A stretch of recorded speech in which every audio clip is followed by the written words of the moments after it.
Selamat datang di channel Pemuja Malam. Jangan lupa like, share, and subscribe ya. Terima kasih. Chapter 4 Pandai Membuat Cerita Bohong. Aku hanyalah pria miskin tamatan SMA yang sehari-hari membantu bapak ibuku bertani. Devan memulai ceritanya. Kedua orang tuamu petani? Tanya Belinda menyela. Ya, mereka petani. Jadi aku adalah anak petani.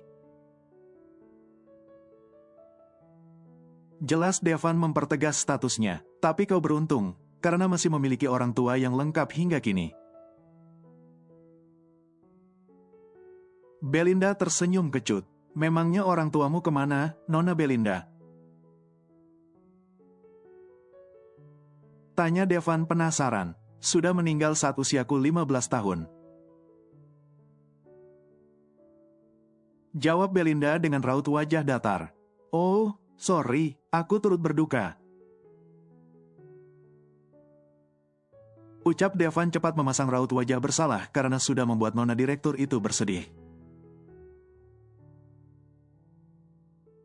Ya, setidaknya aku sudah bisa menerima kenyataan itu dengan lapang dada.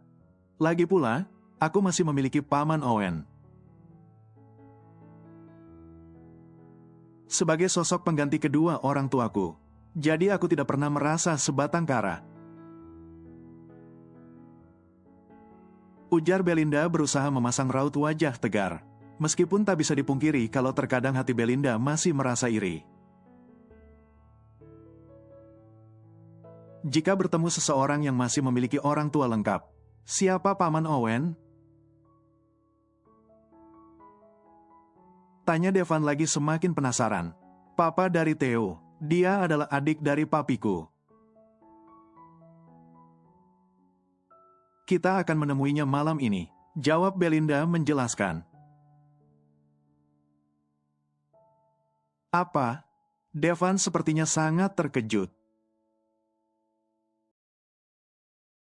Paman Owen adalah seorang pengusaha restoran. Beliau memiliki beberapa cabang resto di negeri ini. Kau akan belajar cara mengelola sebuah kafe dari Paman Owen. Tutur Belinda memaparkan rencananya.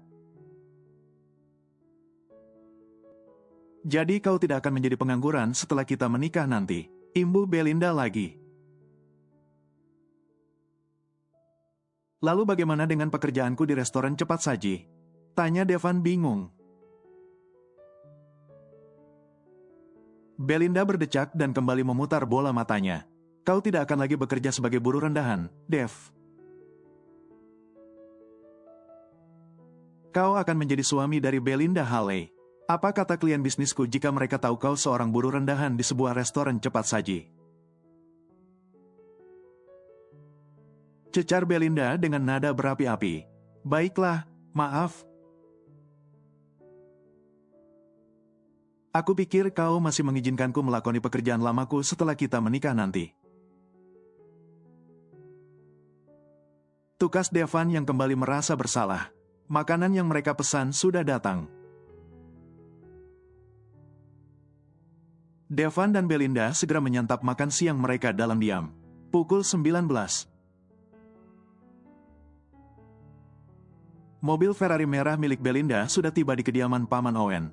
Belinda tampil elegan malam ini mengenakan blus dan rok sebetis dengan warna senada. Rambut panjang milik nona direktur itu diikat rapi, hingga terlihatlah leher jenjang sempurna yang seputih pualam. Devan sendiri malam ini mengenakan kemeja warna grey dan celana kain. Penampilan pria itu terlihat rapi dan berkelas malam ini, berkat padu padan baju yang dipilihkan oleh Belinda. Cukup lama Belinda dan Devan tadi berkeliling mall dan membeli berbagai macam baju untuk Devan. Devan sendiri hanya bisa pasrah saat Belinda menyodorkan beberapa baju untuk ia coba di ruang ganti. Devan sempat melirik sekilas bandrol baju yang dibeli oleh Belinda. Dan harganya lumayan membuat Devan merasa mual. Karena setara dengan gaji Devan selama 3 atau mungkin 4 bulan. Kenapa orang-orang kaya selalu membeli baju yang harganya mahal? Selamat malam, calon pengantin. Sapa Theo yang kini berdiri di teras untuk menyambut Belinda dan Devan. Asisten Nona Belinda itu terlihat santai malam ini mengenakan kemeja dan celana jeans. Di mana Paman Owen? Tanya Belinda to the point. Ada di dalam, silahkan masuk. Jawab Theo seraya mempersilahkan Belinda dan Devan masuk ke rumah bergaya klasik tersebut. Saat Belinda dan Devan masuk ke ruang tamu, seorang pria parubaya yang rambutnya sudah memutih segera menyapa keduanya. Belle, Paman senang kau berkunjung malam ini. Sapa Paman Owen ramah. Pria itu segera memeluk Belinda dengan hangat. Paman semakin tampan saja, puji Belinda membalas sapaan Paman Owen. Paman Owen terkekeh dan menatap sejenak ke arah Devan. Jadi siapa pria tampan yang kau bawa malam ini, saingan Paman? Tanya Paman Owen yang langsung mendekat ke arah Devan dan merangkul pria itu dengan hangat. Dia Devan Anggara, calon suami Belle. Jawab Belinda ringan seolah tanpa beban. Benar-benar akting yang natural dan sempurna. Sangat berbeda dengan Devan yang terlihat canggung dan sedikit salah tingkah. Surprise, Paman bahkan tidak pernah melihatmu berpacaran dengan Devan. Lalu kenapa tiba-tiba kalian sudah memutuskan untuk menikah? Tanya Paman Owen sedikit curiga. Belinda tertawa garing. Belle dan Devan sudah berpacaran 1 tahun lebih, Paman. Tapi Devan merasa malu dan terus menolak saat Belle ingin mengenalkannya pada Paman. Jelas Belinda memulai karangan indahnya. Dan beberapa hari yang lalu, mendadak Devan melamar Belle. Dan mengatakan ingin segera menikahi Belle saja dan tidak mau lagi berpacaran. Sambung Belinda lagi masih dengan cerita karangannya. Astaga, Nona Direktur ini. Selain kaya dan sombong, ternyata juga pandai membuat cerita bohong. Devan hanya bergumam dalam hati. Begitu, ya. Paman Owen terlihat manggut-manggut paham. Keputusanmu sudah benar, Devan. Paman senang dengan pemikiranmu yang dewasa itu. Semoga kamu bisa sabar menghadapi sifat Belle yang sedikit ketus dan angkuh itu. Ucap Paman Owen setengah berbisik di telinga Devan. Belle dengar itu, Paman. Sergah Belinda cepat yang tidak terima dikata ketus dan angkuh oleh sang paman. Paman Owen tergelak. Lihat, Dev, calon istrimu ini benar-benar hobi marah dan mengomel. Ucap Paman Owen yang menyindir Belinda dengan terang-terangan. Belinda tak menanggapi, namun gadis itu terus saja berdecak berulang kali. Gadis itu memilih untuk langsung melangkahkan kakinya ke arah ruang makan, menyusul Theo yang sudah tak terlihat batang hidungnya.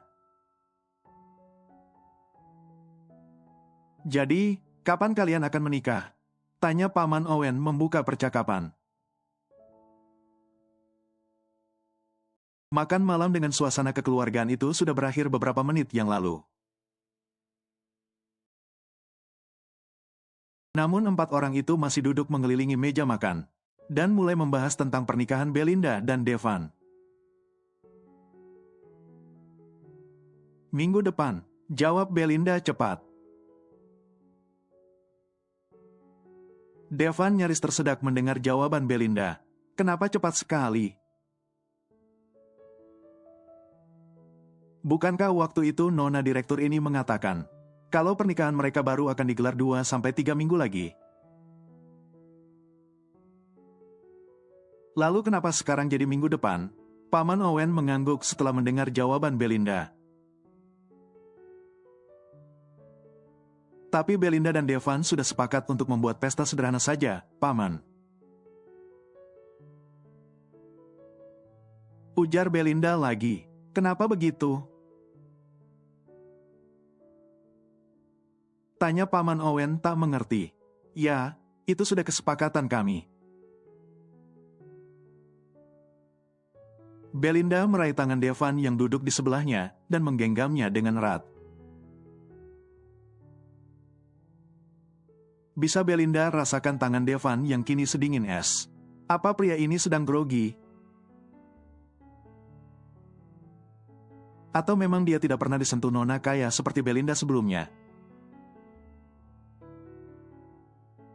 Kami hanya akan mengundang tamu yang penting saja. Imbu Belinda lagi mengungkapkan rencana tentang pernikahannya bersama Devan. Baiklah, kalau memang kesepakatan kalian seperti itu. Kalian sudah sama-sama dewasa. Jadi Paman yakin, kalian tahu mana yang terbaik untuk pernikahan kalian. Tukas Paman Owen seraya mengulas senyuman di bibirnya. Paman hanya bisa memberikan restu untuk pernikahan kalian. Imbu Paman Owen lagi. Yang langsung membuat Belinda menghambur ke pelukan pria paruh baya tersebut. Terima kasih, Paman, ucap Belinda tulus. Kau akan memberitahu Clarissa tentang pernikahanmu ini, Bel? Tanya Theo yang sedari tadi hanya diam. Belinda berpikir sejenak sebelum akhirnya gadis itu menggeleng. Aku rasa tidak perlu. Jawab Belinda masih sedikit menimbang-nimbang. Mungkin aku akan memberitahunya saat dia kembali ke sini bulan depan. Imbu Belinda lagi. Clara akan marah jika kau tidak memberitahunya, Bel. Nasihat Paman Owen. Dia saudarimu satu-satunya. Tidak bisakah kalian hidup akur tanpa saling berseteru seperti ini? Imbu Paman Owen lagi. Dia yang selalu bersikap menyebalkan, Paman. Sergah Belinda mencari pembenaran. Tetap saja, kau sebagai seorang kakak seharusnya mengalah dan membimbing Clara. Gadis itu masih labil dan belum dewasa. Tidak seharusnya kau membesar-besarkan masalah kecil di antara kalian. Nasihat Paman Owen sekali lagi. Usianya sudah 23 tahun, lucu sekali kalau pikirannya masih seperti bocah 12 tahun. Ucap Belinda tersenyum sinis. Aku akan menelpon dan memberitahunya. Tukas Theo akhirnya menengahi perdebatan antara Paman Owen dan Belinda. Terserah saja, aku yakin dia juga tidak akan pulang. Jawab Belinda dengan nada malas. Gadis itu beranjak dari duduknya dan meninggalkan ruang makan tanpa berpamitan. Paman Owen hanya geleng-geleng kepala. Sementara Devan tentu saja merasa bingung. Siapa Clarissa? Belle pernah menceritakan tentang adiknya kepadamu, Dev. Tanya Paman Owen pada Devan yang terlihat melamun. Devan segera menggeleng dengan cepat. Apa Clarissa itu adiknya Belinda? Tanya Devan menerka-nerka. Tepat, Clara adalah adik kandung Belle. Namun dua gadis itu tidak pernah akur beberapa tahun terakhir. Ujar Paman Owen mulai bercerita. Dua gadis yang sama-sama keras kepala dan tidak mau saling mengalah. Timpal Theo sedikit terkekeh. Pemuda itu beranjak dari duduknya dan sepertinya akan ikut keluar dari ruang makan. Aku akan bicara dengan Belinda beberapa hal mengenai pernikahan kalian, ujar Theo yang sudah mengayunkan langkahnya keluar dari ruang makan. Astaga, siapa yang menikah? Siapa yang dibuat repot? Nasib jadi seorang asisten bos besar. Keluh Theo yang suaranya terdengar semakin samar, karena pria itu memang sudah meninggalkan ruang makan. Kini hanya tinggal Devan dan Paman Owen. Lalu, di mana Clarissa sekarang? Tanya Devan merasa penasaran. Di Paris. Clara memiliki sebuah butik di kota mode itu. Meskipun saudara kandung tapi passion ballet dan Clara berbeda. Clara lebih menyukai dunia mode. Dan sekarang gadis itu menjadi seorang desainer di kota Paris. Cerita Paman Owen panjang lebar. Devan hanya mengangguk-angguk menanggapi cerita dari Paman Owen. Biasanya Clara akan pulang 1 bulan sekali. Tapi ini sudah hampir 3 bulan dan gadis itu belum pulang. Imbu Paman Owen lagi sedikit menerawang. Semoga dengan adanya kabar baik ini, Clara akan mau pulang dan akur lagi dengan Belle. Pungkas Paman Owen penuh harap. Devan sendiri tidak tahu, dan enggan bertanya lebih jauh konflik yang sebenarnya sedang terjadi. Di antara Belinda dan adiknya, Clarissa. Tapi semoga harapan Paman Owen lekas menjadi kenyataan. Devan yang anak tunggal saja, selalu ingin memiliki saudara. Lalu kenapa Belinda yang memiliki saudara kandung? Malah selalu berseteru dan enggan mengakuinya. Paman. Sapa Belinda yang sudah kembali ke ruang makan. Theo tidak terlihat batang hidungnya. Entah kemana asisten Nona Belinda tersebut. Ada apa, Belle? Belinda duduk di samping sang paman. Devan berencana membuka sebuah kafe kecil. Belinda menatap sejenak pada Devan sebelum melanjutkan kalimatnya. Tapi Devan belum ada pengalaman bagaimana mengelola kafe dengan baik dan benar. Apa paman tidak keberatan mengajari Devan? Tanya Belinda meminta persetujuan sang paman. Paman Owen mengulas senyuman di bibirnya. Tentu saja tidak, Bel. Paman akan mengajari Devan sampai dia ahli. Jawab Paman Owen antusias. Kau dengar itu, Dev? Kau bisa datang ke restoran Paman Owen setiap pagi. Belinda menatap Devan dan memberitahu jadwal Devan mulai besok. Kantor ada di lantai 2 restoran. Jadi kamu besok langsung ke kantor saja. Dan kamu bisa menjadi asisten Paman mulai besok. Nanti sekalian Paman akan mengajari kamu semuanya. Jelas Paman Owen panjang lebar. Kau paham, Dev?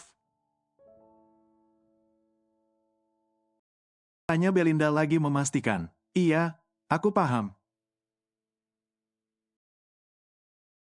Jawab Devan cepat seraya tersenyum. Menjelang tengah malam, Devan dan Belinda baru berpamitan dari rumah Paman Owen. Jalanan kota sudah lengang saat mobil Belinda melaju membelah jalanan. Aku juga ingin kau mengambil kelas mengemudi setelah kita menikah nanti. Kau harus jadi pria mandiri, ucap Belinda membuka obrolan. Netra nona direktur itu tetap fokus pada jalan di depannya. Apa itu harus? Tanya Devan sedikit ragu. Tentu saja harus. Aku tidak suka jika kau harus memakai supir saat akan kemana-mana. Itu sungguh merepotkan.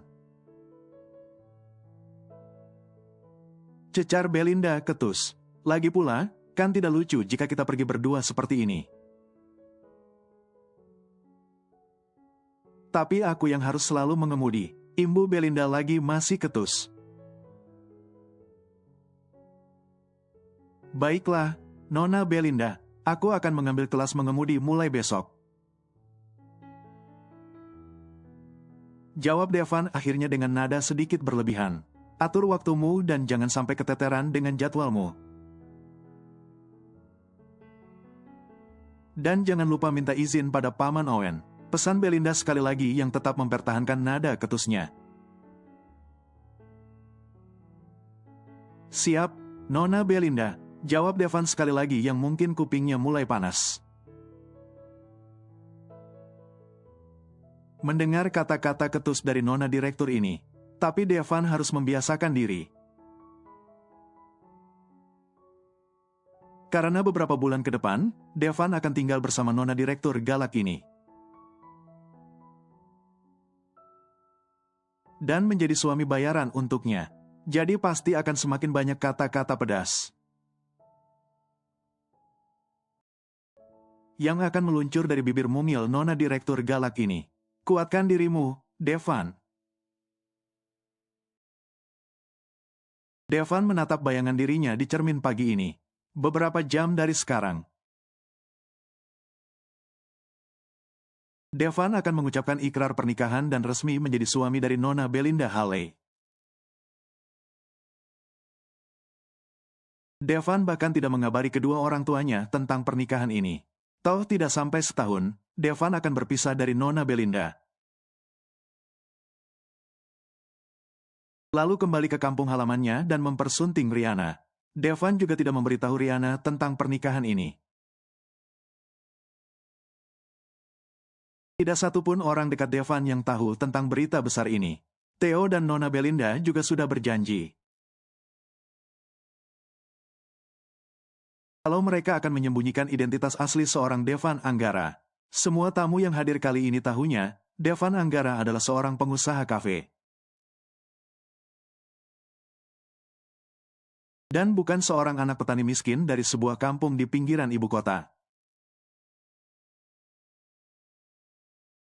Baiklah, ini hanya sementara, Devan. Semuanya demi Rihanna. Demi Rihanna. Dev, kau sudah siap? Theo masuk ke kamar hotel dan memindai penampilan Devan dari ujung kaki hingga ujung kepala. Mungkin asisten Nona Belinda itu sedang memastikan kalau tidak ada yang salah dengan penampilan Devan hari ini. Bagaimana menurutmu? Devan meminta pendapat dari Theo. Sudah sepekan terakhir, Devan akrab dengan Theo. Asisten Nona Belinda tersebut mengajari Devan banyak hal. Terutama tentang perilaku dan tata krama, saat harus berhadapan dengan klien bisnis Nona Belinda ke depannya. Meskipun kata-kata Theo kadang pedas seperti Belinda, tapi Theo adalah sosok yang sabar. Seperti halnya Paman Owen yang mengajari Devan cara mengelola sebuah kafe. Devan benar-benar berhutang budi pada dua pria baik ini. Karena dari merekalah, Devan belajar banyak hal. Dan nantinya setelah resmi menjadi suami dari Nona Belinda, Devan juga harus membiasakan diri untuk berbaur dengan orang-orang kaya, yang selalu mengenakan baju-baju mahal. Kata Theo, Devan juga akan sering menghadiri pesta-pesta perusahaan bersama Belinda nantinya. Dan yang paling penting dari semuanya adalah, Devan akan membantu Belinda memuluskan proyeknya bersama Mr. Josh Elliot. Perfect, ucap Theo yang sudah selesai menilai penampilan Devan. Pemuda itu juga mengacungkan kedua jempolnya, seolah memberi kode bahwa penampilan Devan memang sudah sempurna. Ayo, Theo segera membimbing Devan keluar dari kamar hotel dan masuk ke dalam lift. Mereka akan langsung menuju ke ballroom hotel, tempat diadakannya pesta pernikahan. Devan menatap kagum pada Belinda Halley, yang tampil anggun dan menawan mengenakan gaun pengantin berwarna putih. Nona direktur itu aslinya memang sudah cantik, dan hari ini meskipun hanya mengenakan make up yang natural. Namun kecantikan Belinda seolah terpancar, hingga membuat Devan nyaris tidak mengedipkan matanya. Saat memandang nona direktur tersebut, setelah Belinda duduk di samping Devan, acara segera dimulai. Devan mengucapkan ikrar pernikahan dengan lancar. Ya.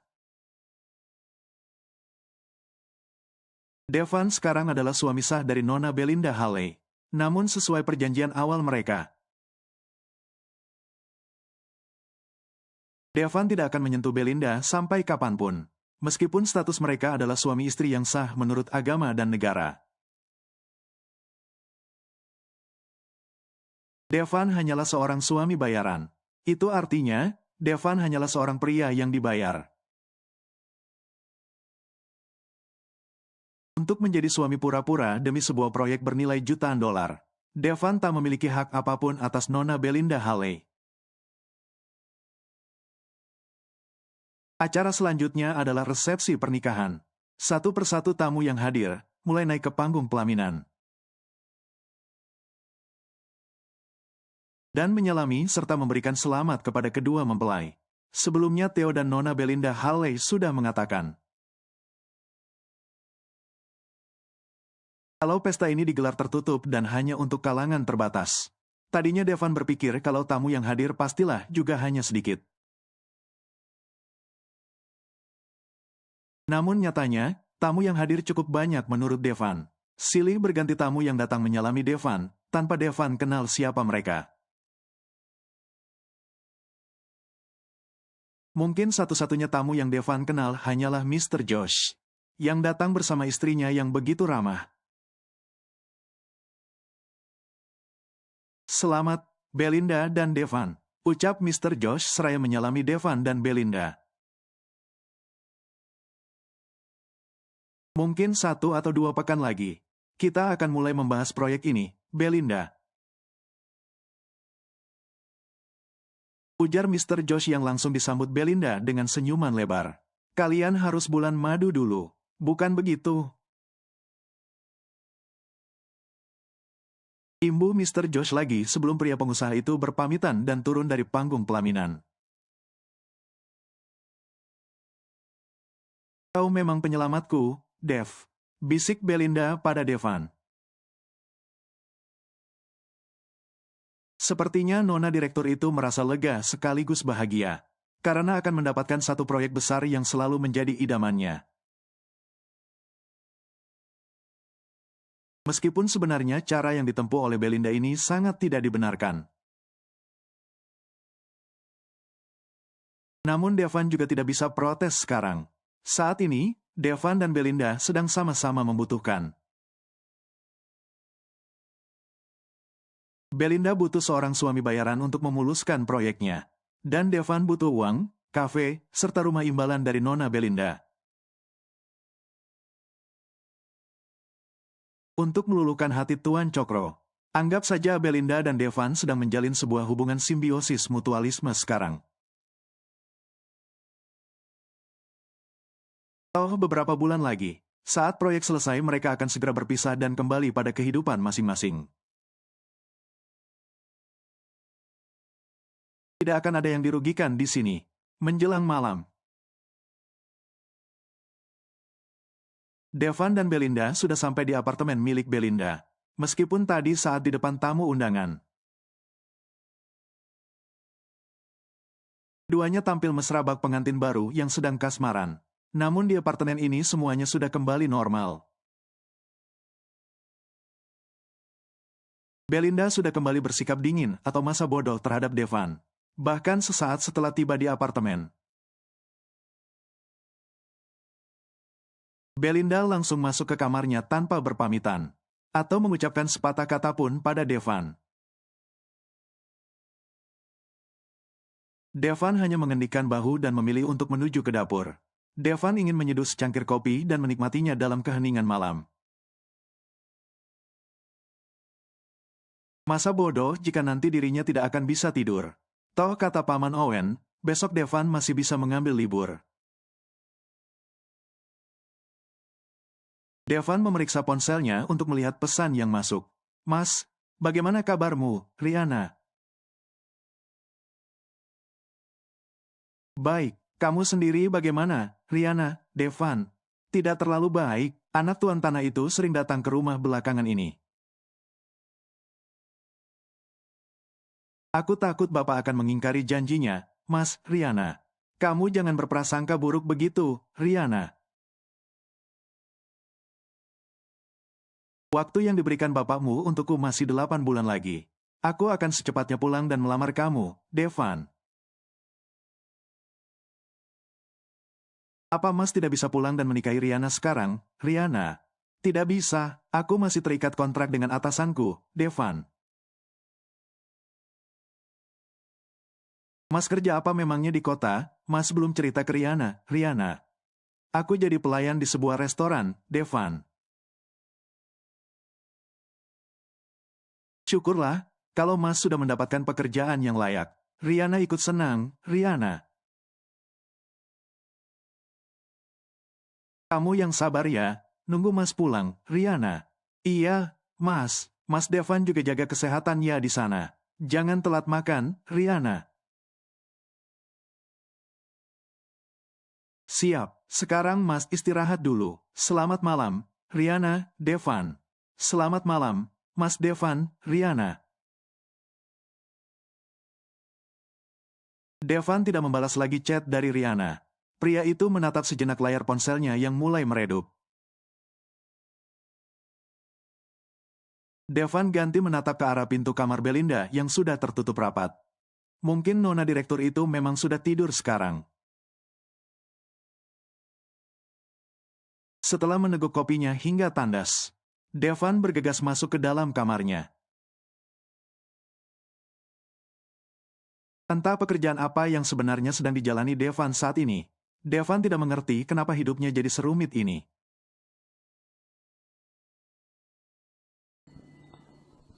Bersambung.